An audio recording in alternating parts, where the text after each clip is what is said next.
ጤና ይስጥልን ተመልካቾቻችን። በአማራ ክልል ነገሮች በየለቱ የተቀያየሩ ነው። በአገዛዙ በኩል ቀጣዩ አቅጣጫው ወዴት ሊሆን እንደሚችል ፍንጭ የሰጠ እንደሆነ እየተነገረ ነው። ደብረ ታቦር በከፊል የገቡት የአማራ ፋኖ ብሔራዊ ንቅናቄ ኃይሎች እስር ቤቱን በመስበር በርካታ ከፋኖ ጋር በተያያዘ የታሰሩትን ማስለቀቃቸውን ነው ያገኘነው መረጃ የሚያመለክተው። ደብረ ታቦር የድሮን ጥቃትም ተፈጽሞባታል።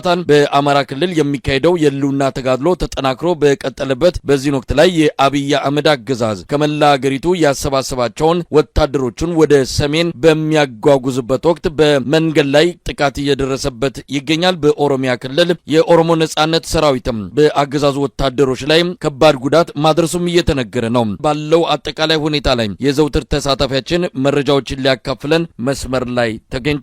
ወደሱ አልፋለሁ። አመሰግናለሁ መሳይ። እንግዲህ በሰሞኑ በሁለትና በሶስት ቀናት ውስጥ የአማራ ፋኖ ብሔራዊ ንቅናቄ በአማራ ክልል በዋናነት ደግሞ በደቡብ ጎንደር፣ በማዕከላዊ ጎንደርና በምዕራብ ጎጃም እንዲሁም በሰሜን ሸዋ እና በምዕራብ ወሎ አካባቢዎች ታሪክን የቀየረ ወታደራዊ ድሎችን ነው ማግኘት የቻለው። እንግዲህ ገና አንድ ሰዓት ባልሞላ የውጊያ እንቅስቃሴ ላይ ከፍተኛ ኪሳራ እየደረሰበት ተበትኖ ወደ ከተሞች እየሸሸ እንደሚገኝና የፋኖ ኃይሎች ደግሞ ተከታትለው በመምታት በከተማው በታሪክ ለመጀመሪያ ጊዜ ደቡብ ጎንደር ዋና ከተማ የዞን ዋና ከተማን መቆጣጠር ችለዋል። የአማራ ፋኖ ብሔራዊ ንቅናቄ በደቡብ ጎንደር ሁሉም ወረዳዎች በሚያስችል ደረጃ ከ3 ቀናት በፊት ተቆጣጥረው በርካታ በአገዛዙ ጦር ላይ ድምሰሳ መፈጸማቸው ይታወቃል። እንግዲህ በአገዛዙ ጦር ላይ ከፍተኛ ሰብአዊና ቁሳዊ ጉዳት የደረሰበት ውጊያ ተስተናግዷል። ደብረ ታቦርን ከበባ በመፈጸም በአራቱም የመውጫ በሮችና የመግቢያ በሮች ላይ ጥቃት መፈጸማቸውንና በበርካታ ቦታዎች ላይ የፋኖ ኃይሎች ሲንቀሳቀሱ መታየታቸውን በተለይ በአገዛዙ ጦር ካምፕ ማለትም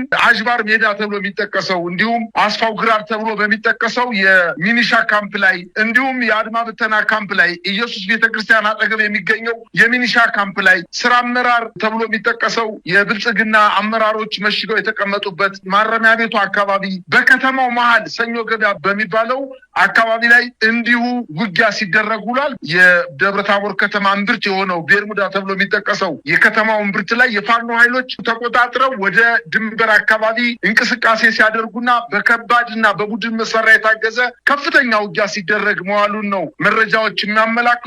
በአጠቃላይ በከተማዋ በሁሉም ቦታዎች ከባድ ውጊያ እየተደረገ ሲሆን እስከ ቀኑ 10 ሰዓት እንደቀጠለና ከዛ እየቀዘቀዘ እንደመጣ በርካታ ታጣቂዎችን መማረካቸውን እጅ መስጠታቸውን በርካታ ታጣቂዎች የአድማ ብተናና የፖሊስ አባላት ደግሞ መሞታቸውን መገደላቸውን እንዲሁም በርካታ የብልጽግና አመራሮች ተሸሽገው ከነበሩበት ቦታ ወደ ደብረ ታቦር ዩኒቨርሲቲ ሸሽተው በሚኒሻ እና በአድማ ብተና ታጅበው ወደ ዩኒቨርሲቲው እንደገቡና በዛ አካባቢ ከፍተኛ ውጊያ እየተደረገ እንደነበረ ለማወቅ ተችሏል። ደብረ ታቦር በአጠቃላይ ከፍተኛ የሆነ ውጊያ ሲደረግባት እንደዋለና በከተማው ላይ በርካታ ቃጠሎች በተለይ አስፋው ግራር ተብሎ የሚጠቀሰው አካባቢና አጅባር ሜዳ ተብሎ የሚጠቀሰው የሚኒሻና የአድማ ብተና ካምፕ በፋኖች መውደሙንና በርካታ የጦር መሳሪያ የትጥቅ ተተኳሾች እንዲሁም የቡድን መሳሪያዎችን በካምፕ ውስጥ ማግኘት መቻላቸውን አስታውቀዋል። እንግዲህ ተያይዞ የደብረ ታቦር ከተማ ብቻ ሳይሆን በትናንትናው ዕለትም እንዲሁ ከባህር ዳር ከተማ በቅርብ ርቀት ከ20 ኪሎ ሜትር ባነሰ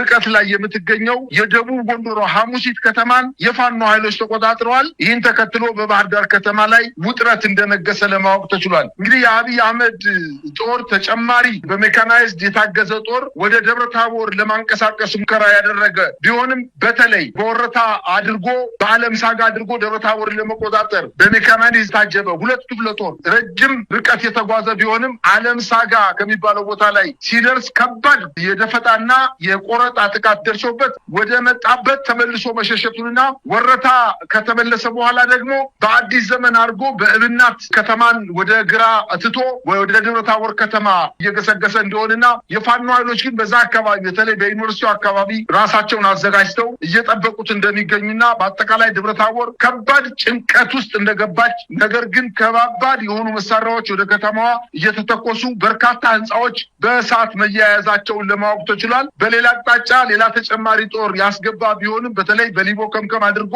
እየሄደ ያለው ጦር አሁንም የደፈጣ ጥቃት እየተፈጸመበት እንደሆነ ለማወቅ ተችሏል። እንግዲህ በኢየሱስ ተራራ ላይ እና ዩኒቨርሲቲው አካባቢ ብዛት ያለው የወረዳ ስደተኛ አመራር በአድማ ብተናና በሚኒሻ ተከቦ የፋኖ ኃይሎች ማረሚያ ቤቱን ሳይቀር ሰብረው በመግባት በርካታ የፋኖ ቤተሰቦች ፋኖ ናችሁ ለፋኖ ትደግፋላችሁ ብለው ያሰሯቸው የመንግስት ሰራተኞች፣ ነጋዴዎች፣ የሃይማኖት አባቶች፣ የፋኖ ቤተሰቦች በአጠቃላይ ከእስር ቤት እንዲወጡ መደረጉንና በደብረታቦር ከተማ ላይ የተሰራው ወታደራዊ ኦፕሬሽን ትልቅ ድል ማስመዝገባቸውን ለማወቅ ተችሏል። እንግዲህ የአገዛዙ ጦር ይህን ተከትሎ በደብረታቦር ከተማ 11 ጊዜ የድሮን ጥቃት መፈጸሙ ለማወቅ ተችሏል። ጥቃቱ የተፈጸመባቸው አካባቢዎችም አየር ማረፊያ ተብሎ የሚጠቀሰው መንደር፣ ወይብላ ማርያም ቀበሌ፣ ቄራ ኡራኤል ቤተክርስቲያን አካባቢ፣ ወርቄ እየተባለ የሚጠራው አካባቢዎችና በርካታ ቦታዎች ላይ የድሮን ጥቃት ተፈጽሞ ቃጠሎች መድረሳቸውንና ነገር ግን የፋኖ ኃይሎች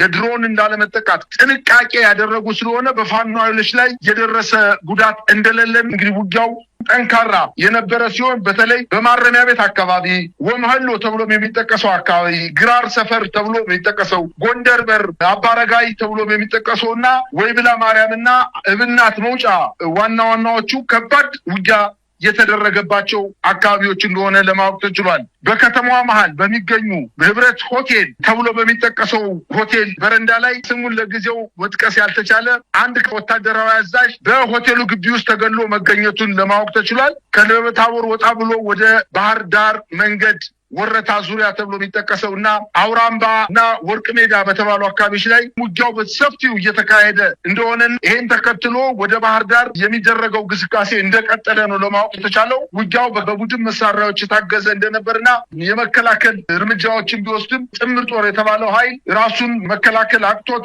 በተለያዩ የመንግስት ተቋማት ላይ ራሱን ደብቆ እንደሚገኝ ነው መረጃዎች የሚያመላክቱት። ይሄን ተከትሎ የአማራ ክልል ሰላምና ደህንነት ቢሮ አምኖ ከተማዋ ላይ ከፋኖ ኃይሎች ጋር ከባድ ውጊያ እያደረግን ነው በማለት መግለጫ ሰጥቷል። በደብረታቦር ከተማ ከፋኖ ጋር ውጊያ ላይ ነን በማለት የማንነት ቀውስ ያለባቸው ባንዳዎች ጥገኛና ተላላኪ እያለ በስድብ የታጨቀ ሽንፈቱን ያመነበትን መግለጫ ሰጥቷልኝ። ይሄ ማለት እንግዲህ የተመታው የብልጽግና ጦር ከፍተኛ ህመም፣ ብሽቀትና ንዴት ውስጥ እንዳሉ የሚያሳይ ነገር ነው። እንግዲህ በሌላ ዜና በባህር ዳር ከተማ መኮድ በሚገኘው የሰሜን ምዕራብ ዕዝ ዋና ማዘዣ ጣቢያ ላይ የሚገኙ የአገዛዙ ጦር ግምገማ ላይ ተቀምጠው ነበር። በዚህ ግምገማ በደብረታቦር ከተማ እንዲሁም በተለያዩ አካባቢዎች በደቡብ ጎንደር፣ በሰሜን ሸዋ እንዲሁም በምዕራብ ወሎ አካባቢ እየተደረገ ባለው ጦርነት ላይ በዘፈቀደ ወታደራዊ ጥቃቶች እየተፈጸሙ በርካታ ሲቪሊያን በመገደላቸው በዚህ ያልተስማሙ የአማራ ተወላጅ ወታደራዊ መኮንኖችና